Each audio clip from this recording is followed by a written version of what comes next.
नमस्कार मंडळी, मी Archana Totekar and welcome back to my YouTube channel. आज मी तुमच्याबरोबर माझ्या आवडीची आणि एक रेसिपी शेअर करणार, ती म्हणजे मिक्स भाज्यांची भाकरी।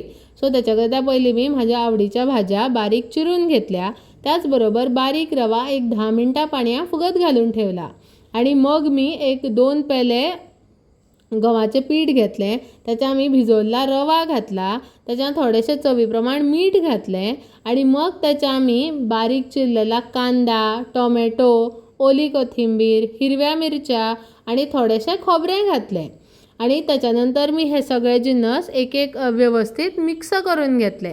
सो जोपर्यंत मी हे सगळे जिन्नस व्यवस्थित मिक्स करून घेते तोपर्यंत तुम्ही माझ्या चॅनलला लाईक, शेअर आणि सबस्क्राईब नक्की करा आणि बेल आयकॉन सुद्धा प्रेस करा, म्हणजे जेव्हा मी व्हिडिओ पोस्ट करणार तेव्हा तुम्हाला नोटिफिकेशन येणार आणि तुम्हाला माझी एकही रेसिपी मिस नाही हव्याची। आणि मग मी काय केले, ह्याच्यात थोडेसे पाणी घालून घेतले आणि ते सगळे व्यवस्थित एकजीव करून घेतले आणि तुम्हाला जसे जसे गरज लागते बघा तसेच पाणी घाला। सुरुवातीसच खूप पाणी घालू नको, कारण भाज्या पाणी सुटतेच आणि प्लस आम्ही जो रवा भिजवून घेतलेला त्याच्याही पाणी होते। आणि मग त्याच्यानंतर मी हे पीठ एक 10 मिनिटा रेस्ट करव्या ठेवले, म्हणजे सगळे जिन्नस व्यवस्थित एकजीव होणार।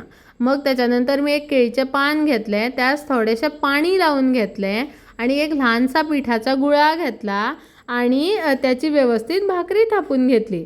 मध्ये मध्ये पाण्याचा हात लावप, म्हणजे भाकरी अशी पातळ थापव्या मदत होते आणि अशी भाकरी पातळच हवी, म्हणजे ती भाजते व्यवस्थित आणि कुरकुरीतही लागते आणि त्याचे एक टेक्स्चरही बरे येते। मग त्याच्यानंतर मी तवा गरम करव्या ठेवला आणि भाकरी तव्यावर घातली। 1 ते 2 मिनटं सुमार मी राहिली आणि मग त्याच्यानंतर मी हे जे वल्ले पान घातलं आहे बघा ते हळू करून काढून घेतले, म्हणजे सेम पान मी दुसऱ्या भाकरीचे वापरू शकते। आणि त्याच्यानंतर मी ह्या दुसऱ्या साईडेने थोडेसे तेल लावून घेतले भाकरे आणि मग मी ती परतवली आणि व्यवस्थित दोन्ही साईडीनी भाजून घेतली आणि तुम्ही बघू शकता की भाकरी तयार आहे।